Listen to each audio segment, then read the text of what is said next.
రకాలోకంకి స్వాగతం.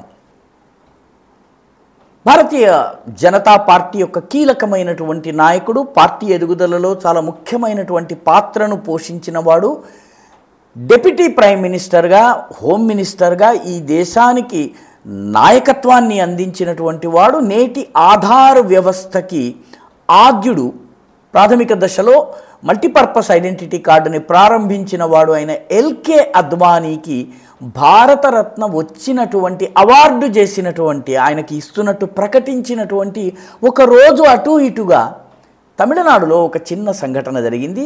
చూడటానికి చాలా మామూలు సంఘటన. చాలా కాలంగా తమిళనాడులోని జైల్లో ఉంటున్నటువంటి 3 ఖైదీలకు మహాత్మా గాంధీ జన్మదినాన్ని పురస్కరించుకుని, శాంతిదూతగా చెప్పేటటువంటి గాంధీ గారి జన్మదినాన్ని పురస్కరించుకుని ఆ 3కి వాళ్ళ జైలు శిక్షని తగ్గించి వాళ్లకు క్షమాభిక్ష పెట్టి వదిలేశారు. ఈ 3 ఎవరు?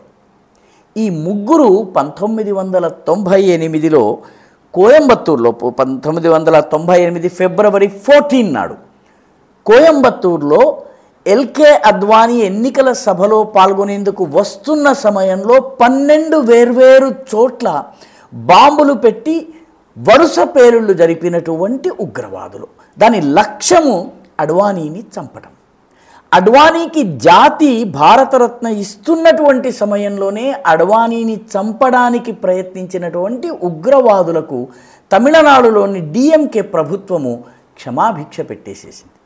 వాళ్ళ జైలు శిక్షను తగ్గించి వాళ్ళని వదిలిపెట్టేసింది.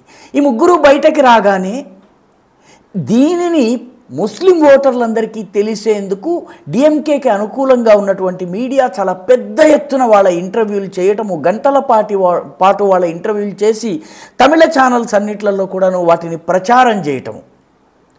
వాళ్ళు మమ్మల్ని విడుదల చేయించడంలో డిఎంకే ప్రభుత్వము, స్టాలిన్ ప్రభుత్వము చేసినటువంటి కృషికి ధన్యవాదాలు చెప్పారు తప్ప తాము చేసింది తప్పు, అడ్వానీని చంపడానికి ప్రయత్నించటం అనేది పొరపాటు అని లేశమాత్రం కూడా అంగీకరించలేదు. ఒకవైపు ఈయనకి భారతరత్న వస్తున్నటువంటి సమయంలోనే ఆయన హంతకులు, ఆయనని చంపాలని ప్రయత్నించినటువంటి వాళ్ళు అడ్వానీ దొరకక వీళ్ళు పెట్టిన 12 వరుస బాంబుల పేలుల్లో దాదాపు 58 మంది చచ్చిపోయారు. అదేవిధంగా 200 మందికి పైగా చాలా తీవ్రంగా గాయపడి ఏళ్ల తరబడి ఆ గాయాల ప్రభావంలో జీవితాలు పూర్తిగా వాళ్ళవి సర్వనాశనం అయిపోయినాయి. అటువంటి వాళ్ళను క్షమాభిక్ష పెట్టేసేసి ప్రభుత్వం వదిలేసింది. ఇటు భారతరత్న, అటు ఆయన హంతకులను హత్య చేసేందుకు ప్రయత్నించిన వారికి విడుదల.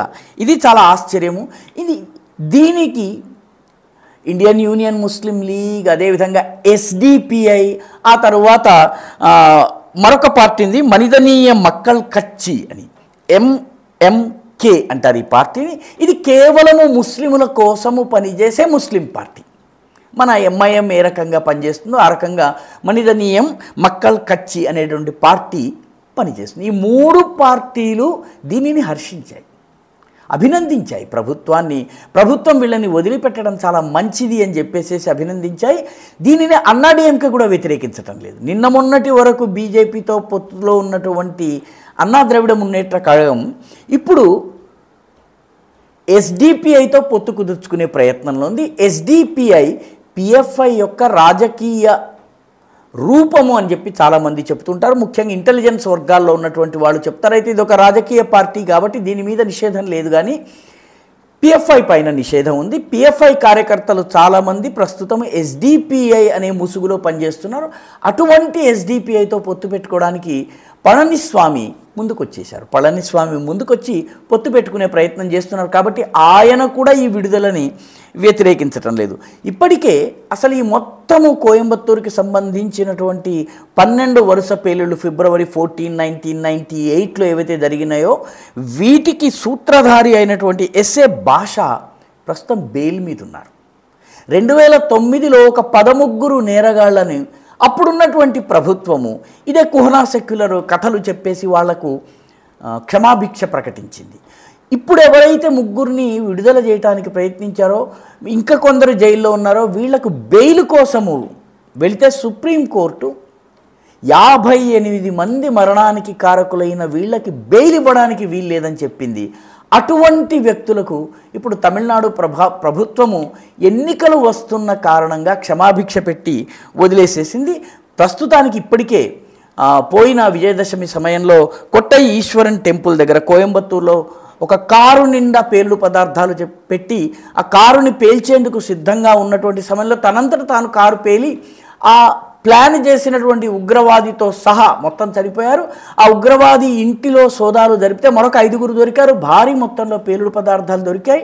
అదే ముఠా మంగళూరులో ఒక బాంబు పేలుడు నిర్వహించేందుకు వెళ్తుంటే ఆ బాంబును తీసుకెళ్తున్నటువంటి వ్యక్తి ఆటో రిక్షా కుదుపులకు అది కాస్త పేలిపోయింది. అతను గాయపడ్డాడు, అతను బతికి ఉన్నాడు. సో ఇవన్నీ కూడాను ఈ సంస్థలన్నీ కూడా చేసినటువంటి కార్యకలాపాలు. ఇప్పటికీ కూడాను కోయంబత్తూరు పేలుళ్ల పట్ల ఈ సంస్థలేవి కూడాను పశ్చాత్తాపాన్ని ప్రకటించలేదు. ఆ తరువాత కూడా కోయంబత్తూరులో విధ్వంసం సృష్టించే ప్రయత్నం జరిగింది.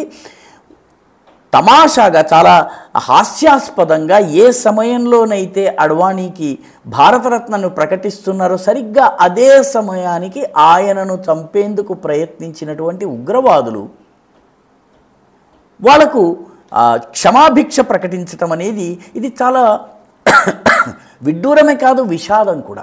నిజానికి అడ్వాణీ గనక సమయానికి అనుకున్న సమయానికి గనక కోయంబత్తూరు చేరుకుని ఉన్నట్లయితే ఆయన ఈ పేలుళ్లలో ఎక్కడో ఒక దానిలో ఆయన బలైపోయి ఉండేటటువంటి పరిస్థితి. ఆయన ఢిల్లీ నుంచి బయలుదేరుతున్నటువంటి సమయంలో అనుకోకుండా ఈనాడు ఈటీవీకి చెందినటువంటి రిపోర్టర్స్ రావడము, వాళ్ళతో ఆయన ముచ్చటిస్తూ వాళ్ళకు ఒక ఇంటర్వ్యూ ఇచ్చిన కారణంగా ఆయన ఒక అరగంట లేట్ కావడము, ఆ తర్వాత చార్టర్డ్ ప్లేన్లో ఆయన కోయంబత్తూరుకి వచ్చే సమయానికే పేలుడు జరిగిపోయినాయి. దానితో ఆయన బ్రతికిపోయారు. కాబట్టి ఇక్కడ తమాషా ఏంటంటే ఈ దేశంలో ఉన్నటువంటి కొన్ని వర్గాలు ఏ రకంగా ఆలోచిస్తున్నాయి, కేవలము ఓట్ల కోసం మాత్రమే ఈ పనులు చేస్తున్నాయి.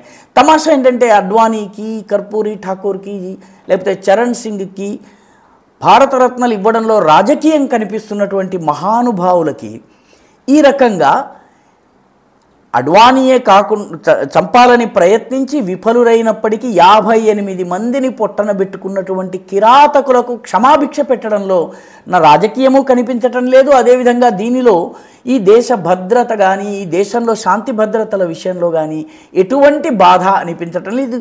ఇసుమంతైనా కూడా వాళ్ళకి బాధ అనిపించటం లేదు. ఇది అసలు విషాదమని నాకు అనిపిస్తుంది. ఈ వీడియో మీకు నచ్చినట్టయితే లైక్ చేయండి, షేర్ చేయండి, ఈ ఛానల్కు సబ్స్క్రైబ్ చేయండి. మీ అభిప్రాయాన్ని కమెంట్ల రూపంలో తప్పనిసరిగా పంపించండి.